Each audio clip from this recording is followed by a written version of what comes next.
Back at the Magic Institute, Christina insists that Celina would never do such a thing. Olivia agrees with her, but unfortunately Karen has power in the government that makes Olivia unable to move freely. If she gets involved it will only add to the problem, which made Christina feel angry. Meanwhile, Gouda hands Dolan and Celina over to Karen, who warmly welcomes Celina to the city of Galoa. Not recognizing Dolan, Karen asks who he is. He introduces himself as Dolan from Verun village and explains that he is responsible for accompanying Celina on this journey. Karen invites them to dinner, sending Gouda off to make a report. Inside, Celina marvels at the feast laid out before her. Karen reassures her that they can eat as much as they like since it's Celina's invitation. Celina admits that she was scared when she saw all the soldiers, fearing she might be in danger. Karen confesses that, at first, she too thought the same, especially since the disappearance of several young women in the city was suspected to be related to the influence of Lamia's eyes. However, Karen quickly dismisses the idea, remarking that such a beautiful girl like Celina could never be involved in such a thing. Back at the institute, Gouda enters Olivia's office. Christina asks about Dolan and Celina, but he ignores her question, mentioning that he has something urgent to discuss with Olivia. Meanwhile, at Karen's place, Dolan begins to feel uneasy as Karen continues to praise the beauty of lamia. Karen admits that she's even tempted to devour Celina. Suddenly, they both faint. It turns out that the food they ate was laced with sleeping pills. In Olivia's office, Gouda inquires whether Christina has heard about the disappearances of young women in Galoa, but she doesn't see how it relates to Celina. The commissioner then reveals that there is a sorceress living in the city, rumored to be over 300 years old. The commissioner explains that this sorceress is human, which is impossible given that humans should not live that long. The sorceress is believed to have used forbidden magic to possess the bodies of young women to prolong her life. Now, she has become interested in Celina's beauty. They must act quickly to address this issue before it's too late. Meanwhile, Karen is thrilled. It's been so long since she last had a live lamia, and soon, Celina's beautiful skin will be hers. Just then, Dolan wakes up and orders Karen to stay away from Celina. He then saw a magic circle on the floor, still smelling of blood. Dolan asked how many people she had sacrificed, but Karen threw the knife she was holding at him. However, Dolan quickly dodged it. Dolan pressed her again, asking how many people she had sacrificed. Finally, Karen confessed that she stopped counting after reaching 100 and explained that she had only been conducting a small experiment aimed at enhancing her own beauty. Not long after, Celina woke up. Upon hearing everything, she became furious because Karen had deceived many girls who came to her for help. She then revealed that Gouda had overheard the entire conversation. Shortly after, the guards, led by Gouda, entered to restrain Karen. Christina, who was also present, immediately approached Celina and Dolan, worried about what might happen to them. Olivia apologized for involving them and explained that she was aware of Karen's plan to accuse Celina of the incidents that had occurred. Karen, disgusted by all the beautiful women around her, then began to recount how difficult it was for her to become beautiful. The scene shifted to show Karen as a young girl. She had been born with an unattractive face, which made her obsessed with becoming beautiful. Since then, she had started killing beautiful girls and women to take their bodies, eventually forming an alliance with demons. Suddenly, she revealed her true form and began attacking them. Celina used the lamia's eyes to stop her. Olivia then instructed them to leave immediately. Karen, still able to move, attempted to attack Celina, but fortunately, Christina swiftly cut her down. He then used his magic skill and began attacking Karen. Feeling pain, Karen released her toxic breath. Olivia, who wanted to help, stopped herself because using her magic would destroy the place. Dolan, who had been drawing a magic circle, then told Christina that he would handle the monster. Dolan activated the magic circle he had drawn. In an instant, Karen was trapped and bombarded by hundreds of magic spears, which made her vanish without a trace.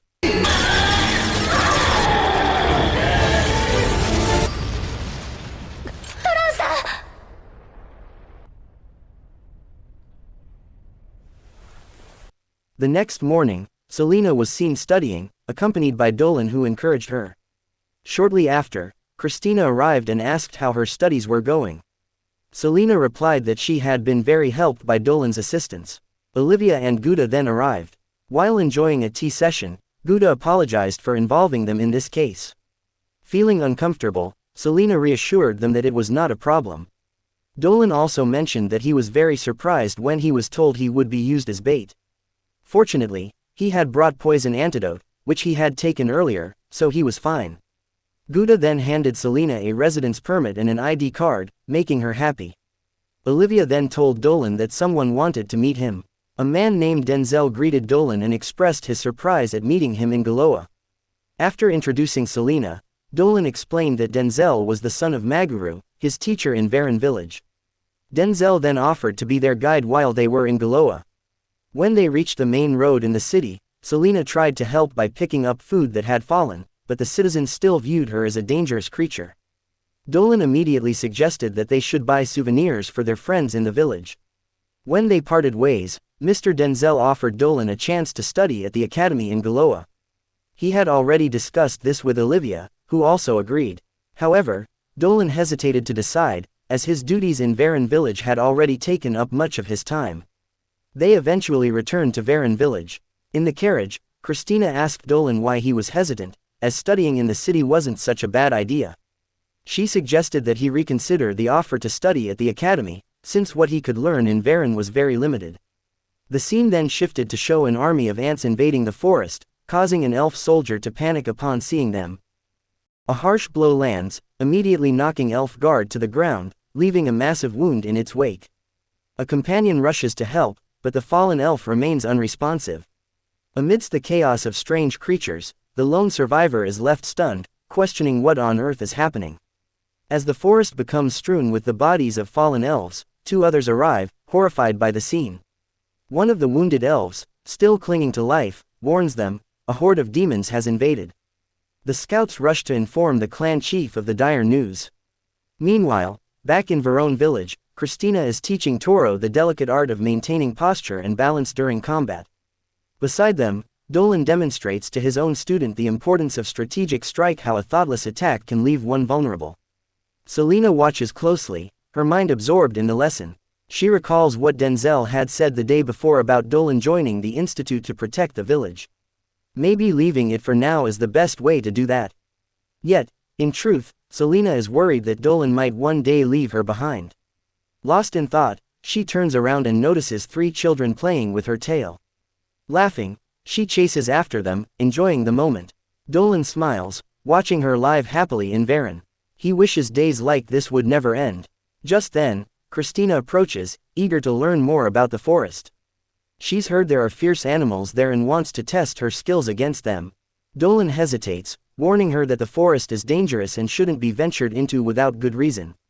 But Christina is undeterred, explaining that Albert can't take his pigs to pasture because of the threats lurking in the forest. She plans to protect the animals while they graze. Dolan, seeing the determination in her eyes, doesn't argue further and agrees to join the team that will watch over the pigs. Celina notices everyone is wearing their war gear, and Dolan explains that there have been reports of beasts venturing into areas they typically avoid. It's better to be cautious than sorry.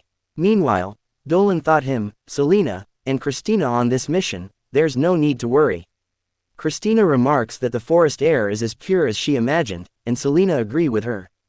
After some time, they arrive at a clearing where the pigs can graze. One of the pigs strays, prompting Balin and his team to follow. One of the pigs dashes into a bush, and a soldier pursues it only to be thrown back violently, marked by a massive claw. An enormous tiger with blade-like claws appears, and the soldier panics as the beast pounces. Just in time, Balin rushes in, delivering a crushing blow to the creature's skull. However, the captain doesn't notice the giant ant creeping up behind him until it's too late. He's caught off guard by a surprise attack. Screams echo through the depths of the forest, and the trio, Dolan, Celina, and Christina, spring into action, rushing toward the source of the chaos. Upon arriving, they find Balin lying on the ground, gravely wounded. Although it appears he's out of combat, the captain commands his men to stay back as the monster prepares for another strike. Ignoring his orders, Dolan summons a powerful energy ray, incapacitating the creature. Dolan believes it to be a low-tier demon from the demonic realm, a typical scout known as a Zir. Though classified as weak, Zirs still possess significant power. Dolan explains that he read about them in a book at old Magaru's house. After imparting this knowledge about their enemies, Dolan announces that he'll hold the last creature in place while Christina takes care of the rest. He fires another energy ray, immobilizing a second Zier, allowing Christina to easily decapitate it.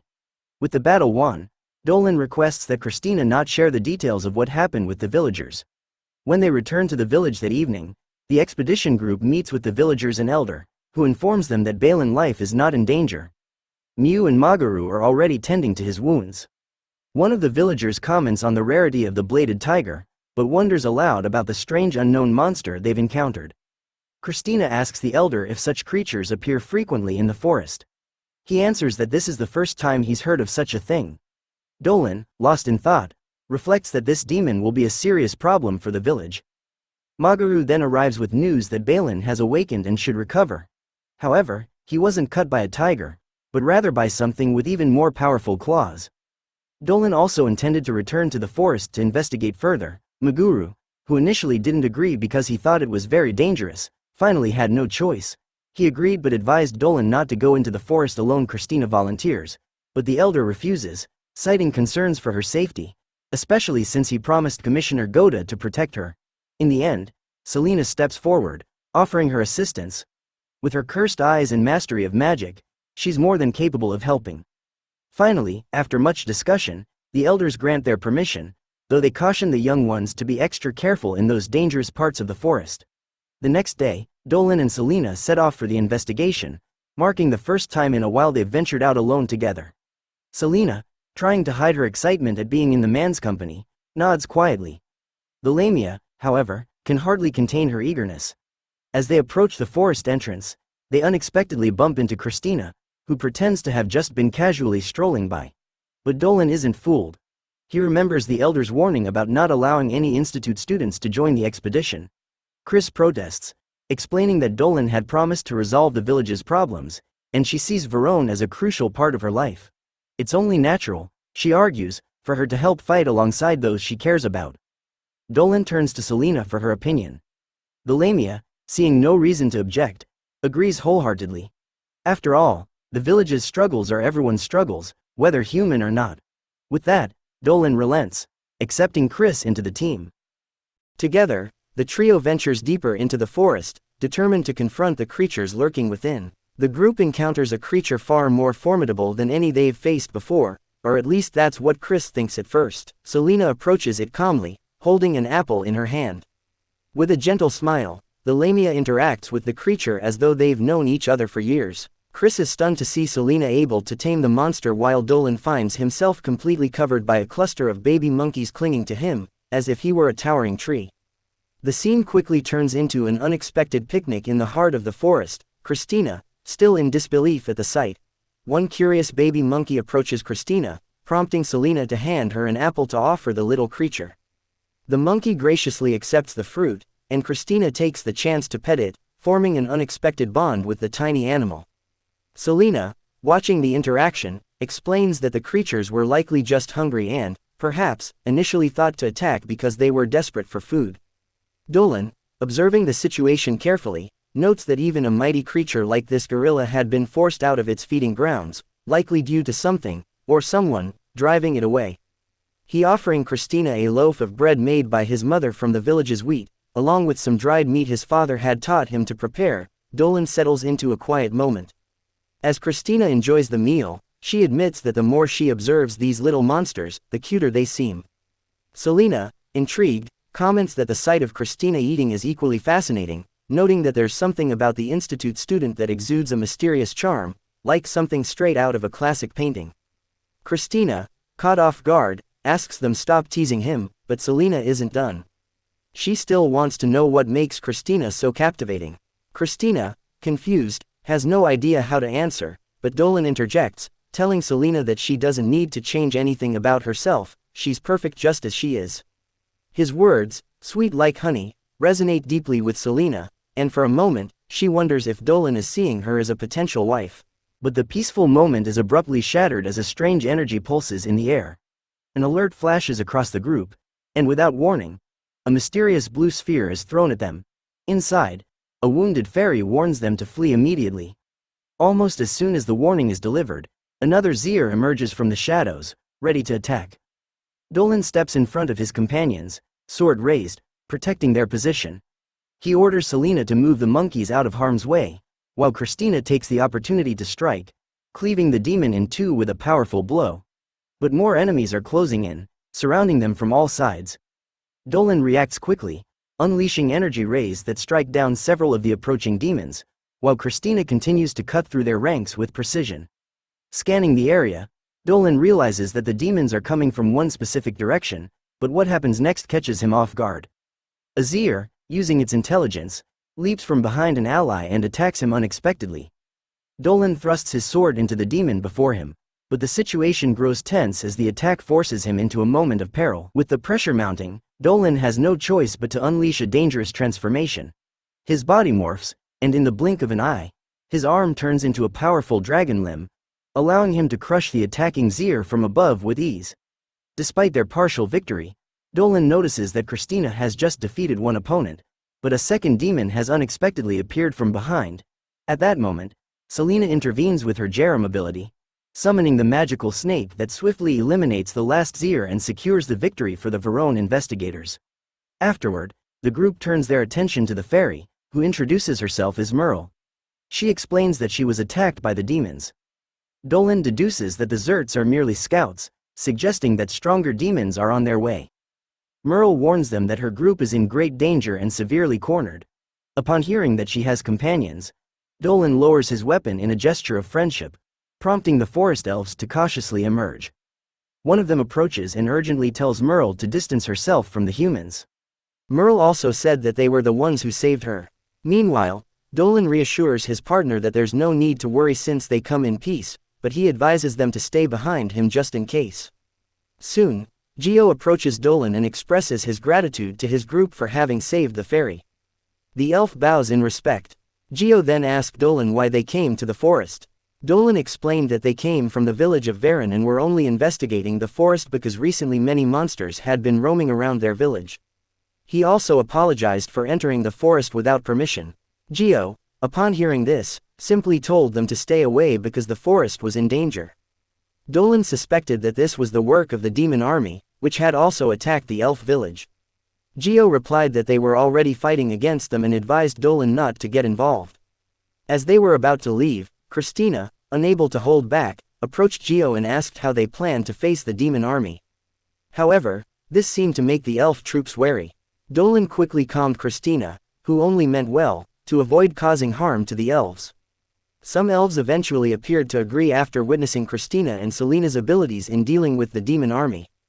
Dolan then considered using his dragon powers to help them, even though it risked him being exiled from his village for being seen as a monster. He then asked Gio to let them assist in fighting the demon army. Gio, hesitant to accept help from humans, was approached by Theo, who reminded him that the safety of the elf villagers was more important than strictly following the rules. Finally, Gio agreed to accept Dolan's help but warned that the battle would be very risky. Suddenly, a powerful force began to shake the forest. From a distance, a light piercing the sky could be seen.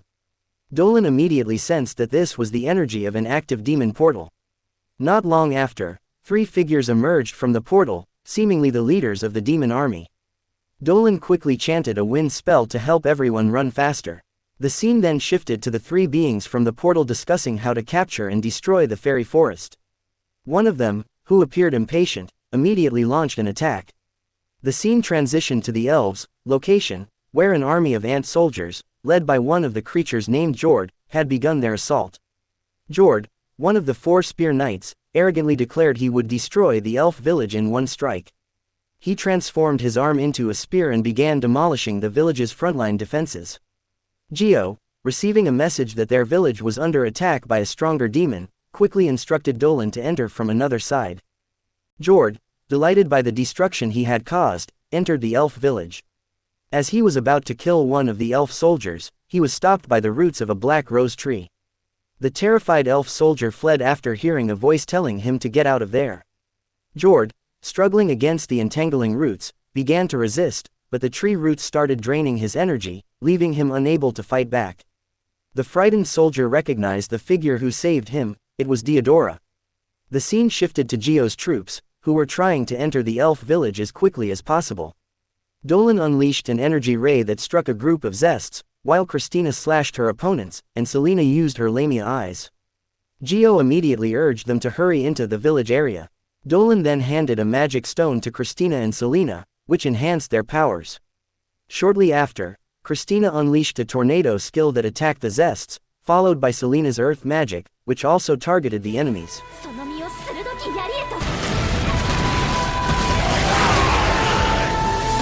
Not to be outdone, Dolan used his explosion skill, quickly wiping out the Zests.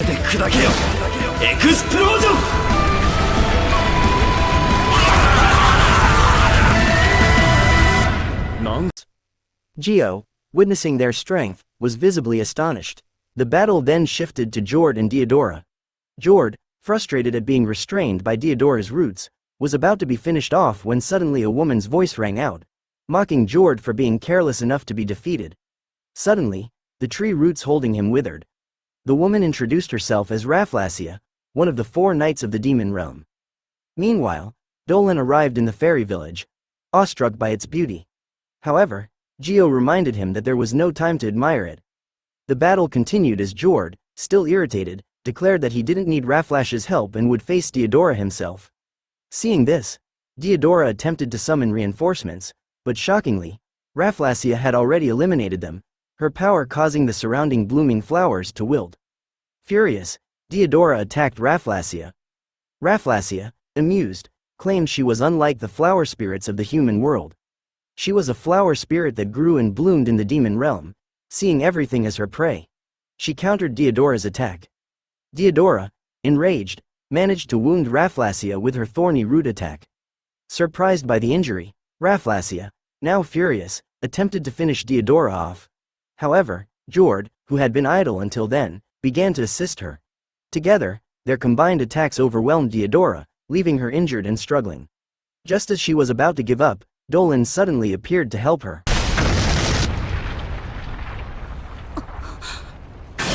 Dolan's arrival shocked Jord and Rafflesia. Dolan attempted to approach the injured Diodora, but Jord, feeling insulted, immediately attacked him.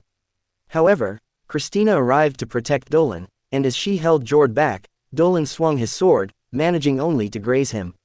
Rafflesia, unwilling to stand idly by, tried to attack Dolan, but from a distance, an arrow struck her directly. Furious that someone dared to attack her, Rafflesia glared, while Dolan reminded her that they were in the elves' territory. Suddenly, the ground began to shake, and Rafflesia cryptically remarked, "He has arrived."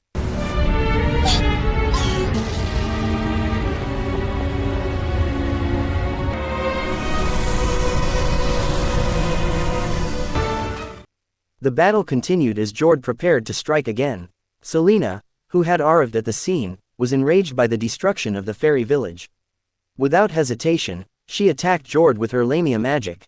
Rafflesia, intending to absorb Celina's magical energy, was intercepted by Dolan, who fired a burst of magical energy at her. His attack was then followed by an assault from Diodora's roots, further pinning Rafflesia down. Dolan quickly approached Celina and told her that he would take care of the rest. Suddenly, Dolan fired magical energy at a figure that appeared above them. Shortly after, Garen emerged, declaring that his master wanted Celina. Celina was shocked, especially as she sensed that Garen's aura was far stronger than the 2 enemies they had faced earlier. Jord, who had freed himself from Celina's magic, immediately launched an attack on her. Fortunately, Christina managed to block his strike. Realizing that Christina was of the superhuman race, Jord grew more excited to defeat her.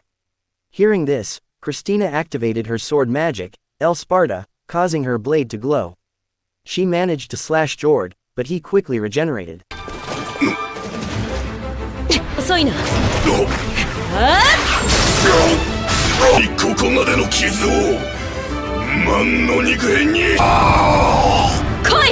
Meanwhile, Celina attacked Garen, but Garen laughed off all her efforts, seemingly unbothered. Disappointed, he revealed his true power. Sensing the danger, Dolan intercepted Garen's attack and unleashed his dragon energy, forcing Garen to retreat. Just as the battle seemed to be ending, a voice echoed in the sky, startling everyone present. Dolan felt the presence of a powerful warrior in front of him.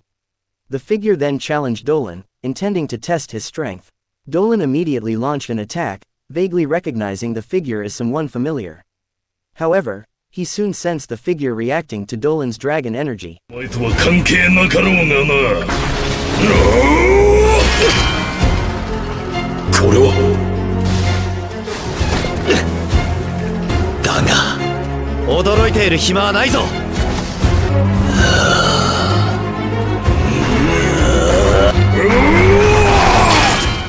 Dolan released a powerful explosion spell that struck the creature.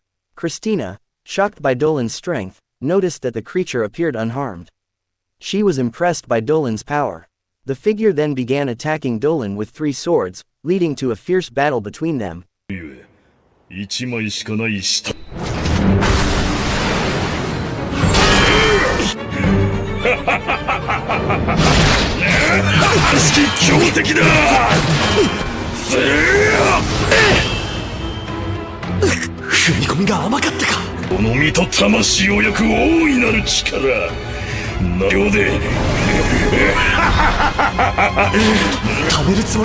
As the figure was about to strike Dolan, Jord and Rafflesia suddenly joined in, attacking Dolan from above.